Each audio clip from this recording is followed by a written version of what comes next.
The Monday morning that changed everything began the way most crises do. Quietly, without announcement. And just before the coffee finished brewing, Victoria Harlan stood at the floor-to-ceiling window of the 43rd floor, watching the city arrange itself in rows of steel and gray.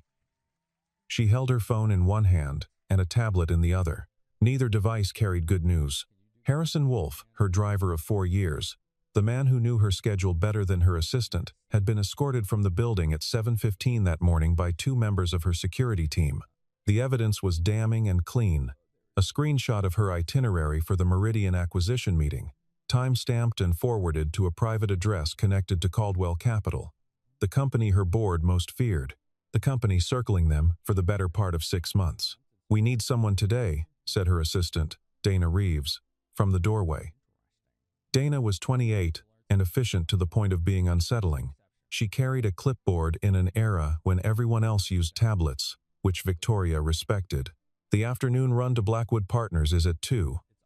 And then the Pemberton dinner at 7:30. Find someone. Through the agency, it'll be 48 hours minimum. Their vetting process, then find someone outside the agency." Dana paused. She was the kind of woman who paused with purpose, to signal that she was about to say something her employer would not want to hear. "There's a man downstairs. He came in about the security coordinator position. But we're not hiring for that. He's been waiting since 8. Victoria turned from the window.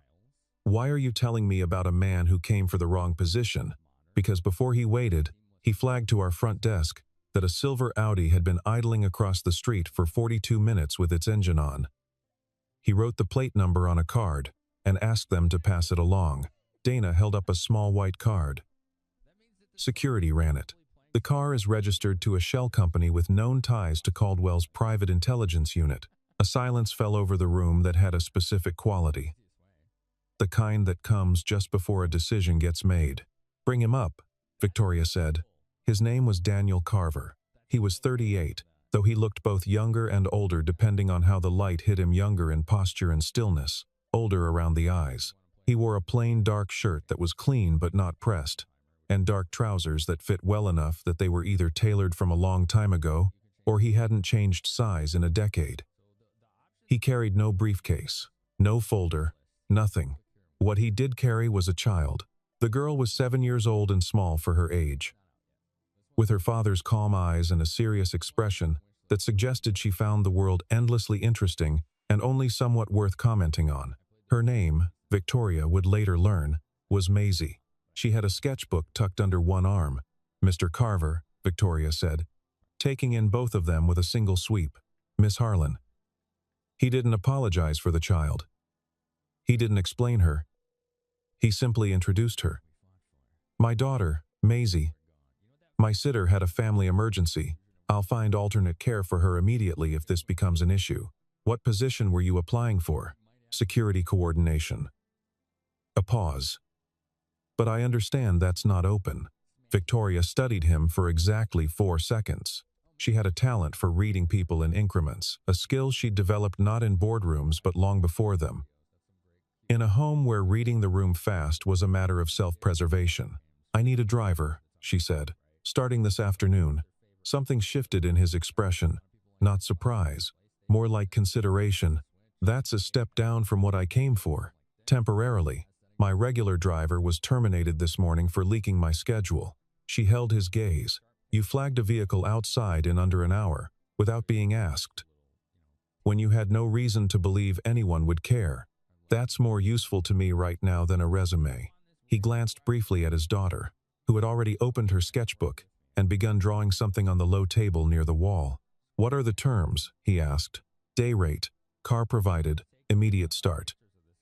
"You'll need a background check. Send me what you need." She nodded. "Dana will handle it. You'll need to clear today by noon." She turned away, which was her method of ending conversations. Then she turned back, because something made her. "Does she always come to your interviews?" Daniel Carver looked at his daughter, who was now drawing what appeared to be a very detailed architectural floor plan of the room, and almost smiled. "Only when I think the interview might be worth going to," he said. He passed every layer of the background check within 3 hours. The speed alone was unusual. The results were more so. Clean in the way that high-functioning people's records tend to be, which is to say that there was enough there to be credible but precise gaps, where one would expect either mess or history. Employment prior to 6 years ago was marked as classified, government adjacent, through a contractor firm that had since dissolved.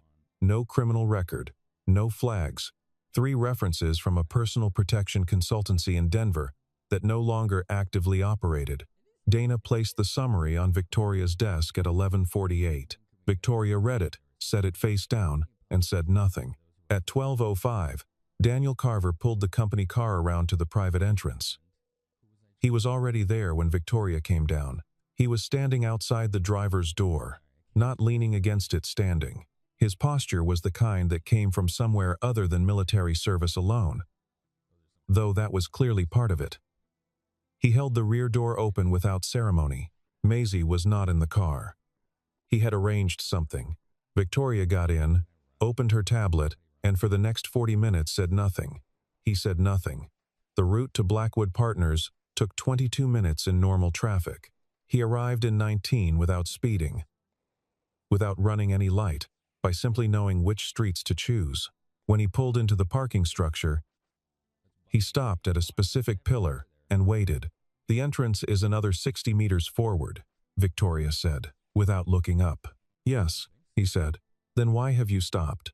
He looked into the rearview mirror, not at the road behind them, but at the level where he could catch her eyes. "There's a man at the main entrance who's been standing there for 11 minutes. He's on his phone, but he's not talking. He's watching the elevator bank." A brief pause. "Your contact at Blackwood is Richard Ferris, correct?" "Yes." "Does he know you're coming through the main entrance?" She looked up for the first time. "No," she said. "Only Dana has that." He said nothing further. He simply put the car into reverse.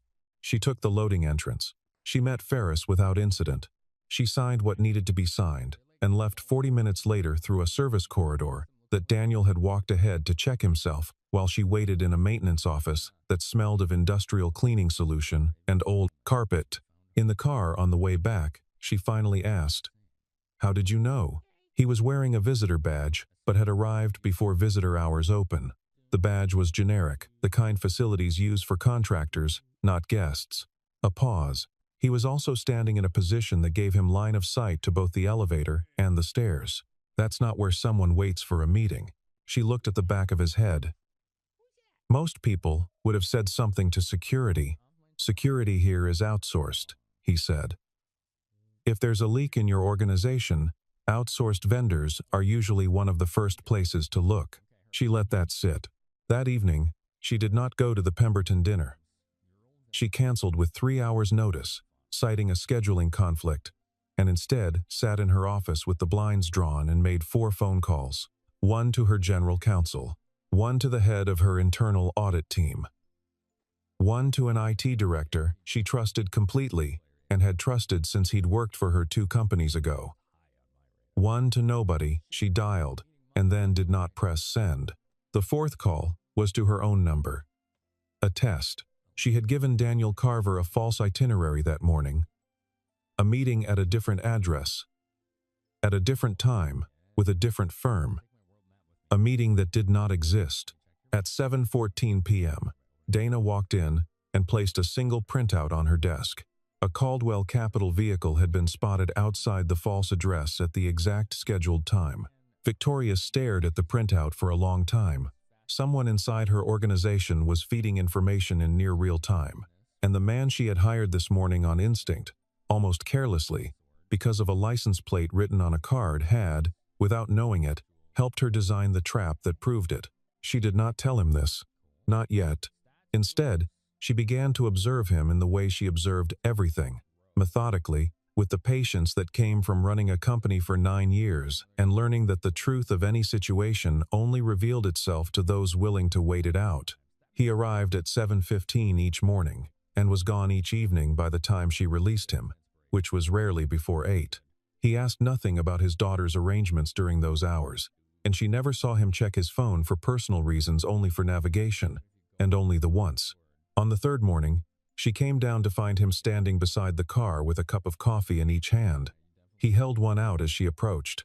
It was from the cart on the corner, not the building's cafe, the one she actually preferred. She'd mentioned once to Dana in passing.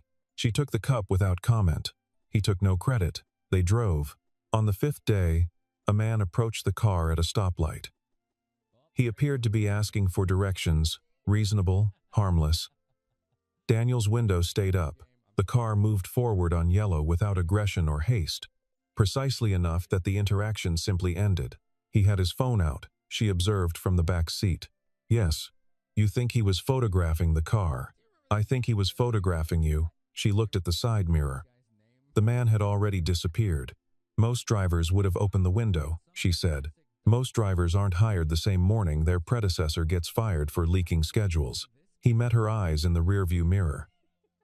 I assumed you'd prefer caution over courtesy. She turned back to her tablet. She didn't respond, but she noted it. It was Maisie who first created the crack in the structure. On Thursday, the sitter arrangement fell through again, a different emergency, a different reason.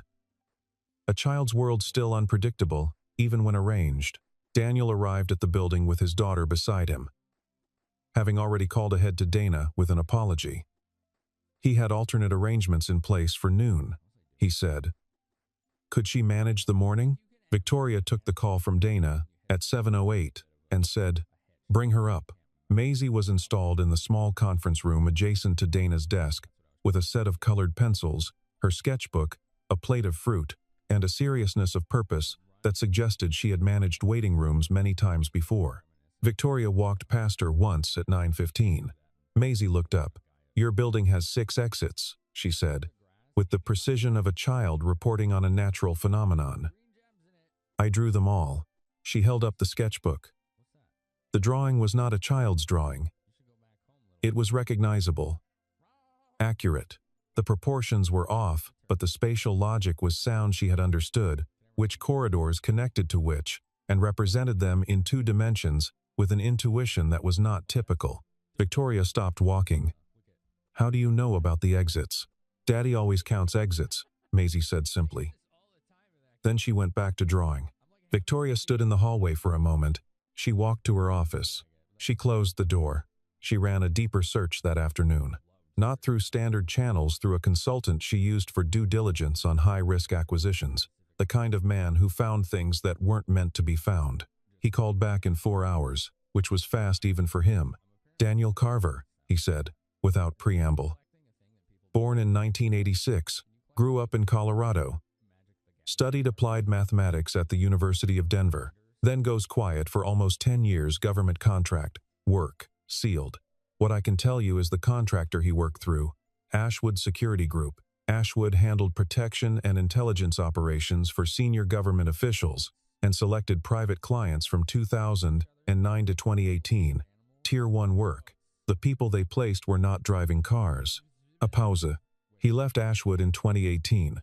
Founded a private firm called Carver and Rains Physical Security and Threat Intelligence for corporate clients. Small, but their client list would make your eyes water.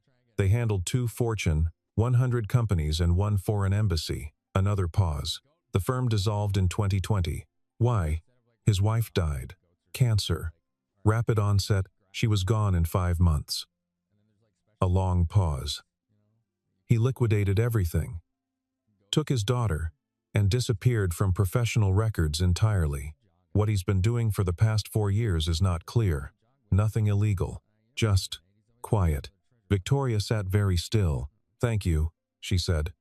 She put the phone down. She looked out the window at the city for a long time. Then she looked at the report Dana had placed on the corner of her desk that morning, the one flagging another anomaly. Another data point in the constellation of leaks that had been bleeding her company for 6 weeks. She thought about a man who had built something and then chosen to stop building. She thought about a girl who counted exits. Then she picked up the report and got back to work. What she did not do was tell him what she knew.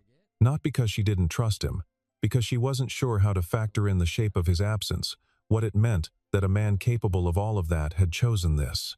Had sat in an agency waiting room for a job that didn't exist, and then accepted a smaller one without protest. Was it grief? Calculation? Something else entirely? She watched him more carefully after that. Not with suspicion, With attention, she noticed that he checked every room before she entered it, that he positioned himself at angles that gave him visibility in multiple directions, that he never stood with his back to a door. These were not performed behaviors, they were reflexive, automatic, the way a musician's hands move without thought on strings they've played for years. She noticed that he never asked questions about her work, about the acquisition, about the board tensions that had been in the financial press for 3 weeks.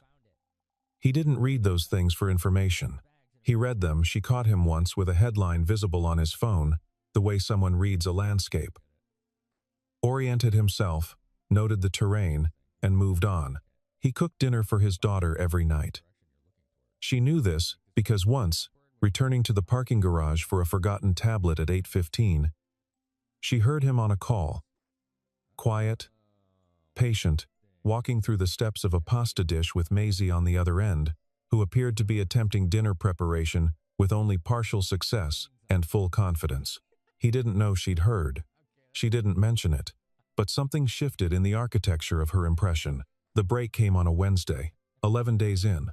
Victoria was due at a shareholder briefing at the Aldine Hotel, a building she had used for meetings for 3 years. Familiar ground.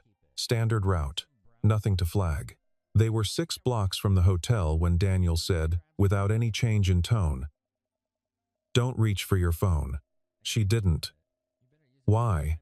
Because if someone is monitoring your cellular activity, I'd rather they think we're still en route. We're not. He had already turned off the avenue. There's a car. Black Range Rover. Been with us since we left the building. It changed lanes when I changed lanes. Slowed when I slowed. It's not following the route. It's following us. She looked at the side mirror. "Don't," he said. She didn't. "My security team has been notified of your route since this morning," he said. "If they know, and this car also knows, you should think about what that means." The silence in the car was total. She thought about it. "Marcus Webb," she said quietly. Her chief of security. A man who had been with the company longer than she had. A man her predecessor had hired, and she had retained because institutional knowledge seemed valuable, and because she did not, then, have a reason to question loyalty she hadn't built herself. "I'm not naming anyone," Daniel said. "I'm telling you what I see." "What do you see?" A pause. "I see a car that knows your route.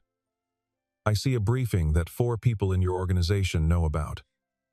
I see a company that's been bleeding information for 6 weeks with no internal source identified." He guided them onto a smaller street. The Range Rover did not follow. "I see someone who's been managing this very carefully, not desperately carefully. Whoever this is, they're not running scared. They're running a plan." She absorbed this. "The briefing is in an hour," she said. "I know. I need to be there. I know." Another pause. "There's a service entrance. Loading dock on Hartley Street. Your contact can meet you there if you call him from this phone." He passed his own phone back without taking his eyes off the road. "It's not registered to you or your company." She took the phone. She looked at it for a moment. Then she made the call. The briefing went forward. The shareholders were briefed. Victoria performed the calm precision required of her, the kind of controlled presence that looked like confidence and was, at its core, disciplined endurance. She said what needed to be said. She answered what could be answered. She smiled the appropriate number of times. In the car afterward, she sat in silence for 6 blocks. "How long have you known?" she asked. "About what?" "That there was a plan. Not just a leak, a plan." He considered the question seriously, which she had learned was his way. He didn't give fast answers to real questions. "Since the second day," he said. The man at the Blackwood entrance, he wasn't improvising. He was positioned. That kind of positioning takes preparation. It means someone told him not just where you'd be, but where you'd arrive, and had enough lead time to place him. A pause. Improvised surveillance is sloppy. This wasn't sloppy. You didn't tell me. You didn't hire me to tell you what I thought. She turned and looked at his profile. He was watching the road. He was always watching the road. "I'm telling you now," she said. "Tell me what you think." He was quiet for a moment. The car moved through an intersection. Rain had started light, barely there. The kind that misted the windows without quite qualifying as weather. "I think," he said carefully, "that whoever is feeding information to Caldwell has been doing it long enough that it's routine for them, long enough that they're not nervous anymore. When people stop being nervous, they make structural mistakes." He paused. "I think you're close to finding it if you look at access rather than motive." "Access to what?" "To everything. Your itinerary, your meeting notes, your route. Not just one of those things, all of them. That narrows the field significantly. Most people have access to one or two. Very few people have access to all three." She was quiet. "Marcus Webb," she said again. Not a question this time. He didn't answer. But he didn't deny it either. 3 days later, the Meridian acquisition collapsed. Not spectacularly, the public-facing story was a mutual decision to pause discussions, the kind of language that meant only what the reader's anxiety filled in. But Victoria knew what had happened. The terms she had negotiated in private, the valuation cap, the earn-out structure, the board seat conditions had appeared in a memo circulated internally at Caldwell Capital, 24 hours before the signing. Meridian's CEO had called her personally to apologize. He'd been approached. The numbers were better. He'd made a business decision. She listened to the apology with the phone pressed very flat against her ear and said very little. The stock dropped 4% in after-hours trading. By the next morning, 2 board members were calling for answers. One of them, Edgar Whitfield, the longest-serving director and the man with the most to gain from a Caldwell partnership, was already on record, saying the acquisition strategy had been poorly managed from a risk perspective. Marcus Webb called a press briefing without her authorization to discuss security enhancements being implemented. He framed it as proactive leadership. He was photographed looking decisive in front of the company logo. Victoria watched the footage from her office with the sound off. Then someone sent her a file. It came through. Dana dropped off at reception in a sealed envelope with no return address. Inside was a single page. A formatted data log showing access timestamps. 9 weeks of them. An internal account accessing her scheduling system, her driver briefings, and her building entry records. The account belonged to Daniel Carver. His name, his access credentials, his timestamps. She sat with the document for 40 minutes without moving. Then she called him in. He stood in her office the way he stood everywhere, not defensively, but as a person who had decided how to occupy space and then committed to it. He read the document she placed on the desk. He read it fully. Then he looked up. "That account was created 8 days ago," he said. "Your name is on it." "My name is on it," he agreed. "It was not created by me. The access credentials are forged or borrowed. Someone in your IT infrastructure created a ghost account and assigned my name to it retroactively. It's a frame."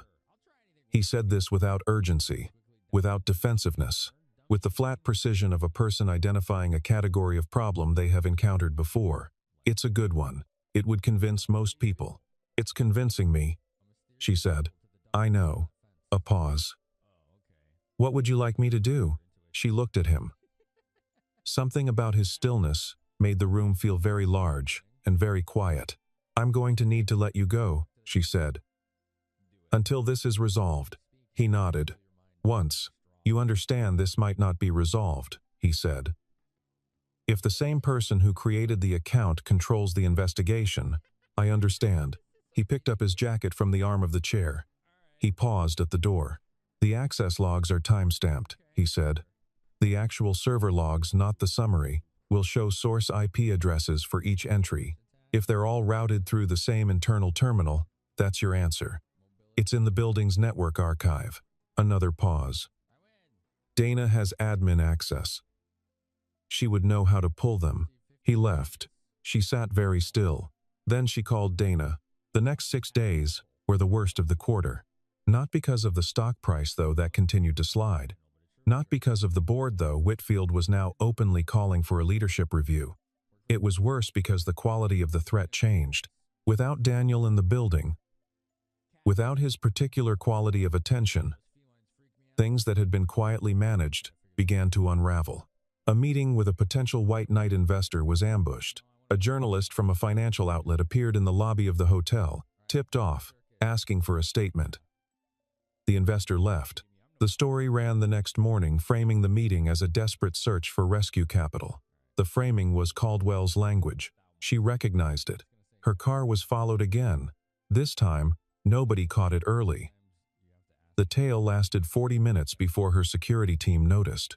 Webb made another public statement, this time implying, without quite saying, that the security breaches had intensified after recent personnel changes. The implication was pointed. Deniable, but pointed. She read his statement at 9 p.m. on a Thursday, in her office, alone. She thought about a log file that Dana had pulled at her request and placed on her desk that afternoon. She had read it twice.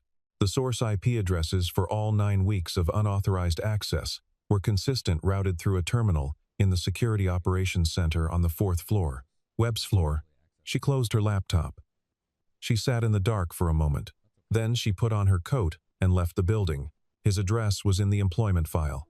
A rental house in a neighborhood that was quiet in the unpretentious way of places that never needed to perform quietness, mature trees, old sidewalks, houses with front porches that saw actual use. She rang the bell at 10:20 p.m. and was aware that this was unreasonable, and did it anyway. He opened the door in the same dark shirt. He looked at her without surprise. "Maisie's asleep," he said. "I know it's late." He stepped back to let her in. The house was small and ordered with a particular kind of care, the care of a person who lived deliberately in limited space and had made peace with that. Books shelved with obvious logic, a kitchen that had been used that evening, a dish rack still drying, Maisie's drawings on the refrigerator, 6 buildings, rendered with architectural seriousness, each one labeled in a child's careful hand. He made coffee without asking. She sat at the kitchen table. "I found the IP logs," she said. He placed a cup in front of her and sat across from her. "And?" "All routed from the 4th floor Security Operations Center." She looked at him. "Webb's floor." He said nothing. "I also found something else," she said. "Your firm, Carver and Rains. Before it dissolved, Caldwell Capital was one of the companies you flagged in a threat assessment. You identified them as a hostile acquisition risk for a different firm you were protecting. 3 years ago." He was quiet for a moment. "That's accurate. So you knew who they were when you came to my building." "I knew their methods," he said. "When I saw the credential badge and the range of the leak, yes, I recognized the pattern." She looked at him directly. "Then why didn't you tell me any of this?" He met her gaze. His eyes were the particular color of deep water in winter, not cold, but honest about depth. "Because I had been hired as a driver," he said. "I was not asked to be anything else." A pause. "And because the last time I brought all of that back," he stopped. Something moved across his expression, contained and brief, like weather on a distant ridge. "I chose to stop doing that kind of work for a reason." "Your wife," she said. The silence that followed was not uncomfortable. It was the silence of something that had already been acknowledged in other ways. "I was gone," he said finally. "For too long. Too many times." And then when it mattered most, he looked at his coffee cup. "I was on a job. She was diagnosed on a Tuesday. I didn't know until Thursday. That's not something you recover your way back to thinking you were right about." A pause. "So, I stopped." She let that settle without trying to fill it. "And now?" she said. He looked up. "Now I have a daughter who counts exits," he said. "And I'd like that to be enough." She nodded. She understood this. She did not argue with it. "I need your help," she said. "Not as a driver.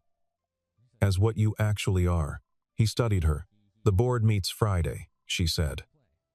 "Whitfield is pushing for a leadership review. If Caldwell moves this week, and I think they're going to, they'll have the numbers. Webb will testify that the security failures were systemic and trace them to my management. The forged log is already in circulation internally.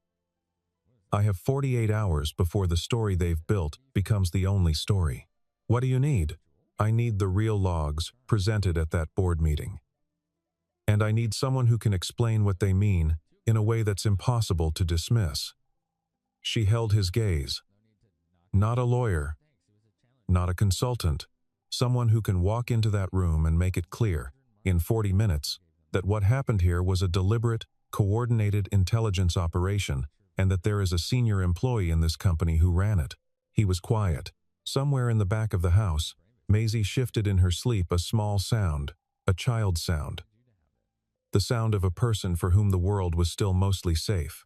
He looked at his coffee. I'd need full access to the server logs, he said. And the original Ashwood threat assessment from 3 years ago, I kept copies. I can get you the logs, she said. Dana will pull whatever you need. He looked at her for a long moment. Friday, he said. That's 2 days. I know. He stood up. He put both cups in the sink. He turned around. Go home and sleep, he said. I'll have something by morning. The Friday session was scheduled for 9 a.m. Victoria arrived at 8:50 with Dana beside her, and nothing on her face that she hadn't chosen to put there. Whitfield was already seated, which was unusual. Webb was positioned near the AV equipment in the way of someone who planned to present. The other 4 board members arrived in the pattern of people who had been briefed privately and expected a specific outcome. At 9:03, the door opened. Daniel Carver walked in. He wore a dark jacket that had been recently pressed. A white shirt. No tie. He carried a laptop and a single printed packet, which he placed in front of the chair at the presentation end of the table. Webb's face did something complicated. He recovered it fast, but not quite fast enough. Who authorized this? Whitfield began. I did, Victoria said. As CEO, I have the authority to bring subject matter experts to board sessions. Mr. Carver is presenting on the security matter that's been placed on today's agenda. Mr. Carver was terminated. Mr. Carver's employment was suspended pending review, she said. The review is complete. She sat down. The room settled.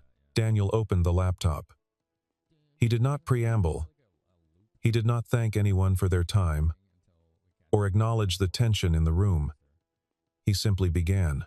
I'm going to walk through 9 weeks of unauthorized access to executive systems in this company, he said. I'll cover 3 categories of evidence: source identification, timeline correlation, and behavioral signature. He pulled up the first slide, not a slide in the conventional sense, but a clean table of data, structured with a precision that suggested someone who had presented evidence before, in contexts where imprecision had consequences.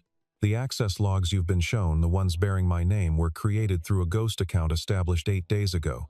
This is verifiable through the server's own creation timestamps, which cannot be retroactively altered without administrative access. The timestamps on the ghost account do not match the timestamps on the underlying access logs. He advanced the slide.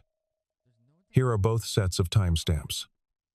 The delta is consistent and specific. Whitfield leaned forward.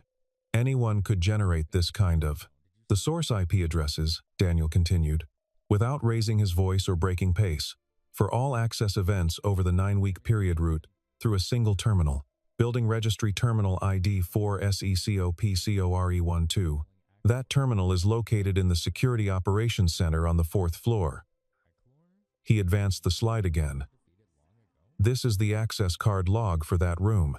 One senior employee accounts for 91% of the after-hours access to that room over the same period. He clicked. The name appeared. Marcus Webb. Webb's chair pushed back slightly. Involuntary. Small. Noticed by everyone. I would like to note, Daniel said, that I am not presenting this as accusation. I am presenting it as data. The data is verifiable through your IT infrastructure, which I recommend be frozen and independently audited immediately. He advanced again. The second category is timeline correlation. Each major leak the Blackwood meeting, the Meridian acquisition terms, the Aldine investor briefing occurred within a window consistent with access from the identified terminal. The correlation is not coincidental. I have mapped each event against each access timestamp in this packet. He tapped the printed pages. The full documentation is in front of you. He looked at the board members without particular expression. The third category is behavioral signature. The methods used: ghost accounts, shell vehicle registrations, contractor badge surveillance match, documented operational patterns from Caldwell Capital's intelligence unit. I identified these same patterns 3 years ago in a threat assessment for a different corporate client. The original assessment is in the packet. Caldwell's methods are consistent. They customize the target but not the infrastructure. He closed the laptop. The room was absolutely still. I've been a driver for the past 2 weeks, he said. Before that, I ran a security firm. Before that, I operated at a level I'm not going to specify because it doesn't serve today's purpose. He looked at Marcus Webb. I want to be precise about what happened here, so that the people in this room can make accurate decisions.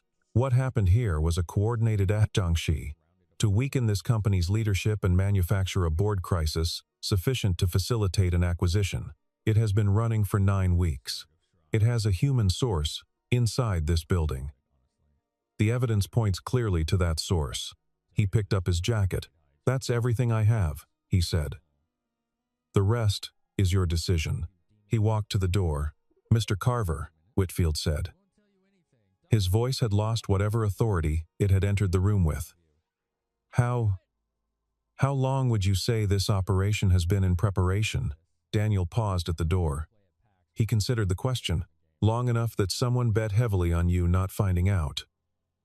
He looked back, once, at Victoria. They bet wrong. He left. Webb was escorted from the premises by external security at 11:45 that morning, not internal, because Victoria had thought that through in advance. His badge was deactivated at the same moment. The IT director she trusted initiated a full system audit at noon. Whitfield, who had, it emerged, been in communication with Caldwell, but had not crossed the line into actionable misconduct, which was its own specific category of cowardice, tendered his board resignation by close of business.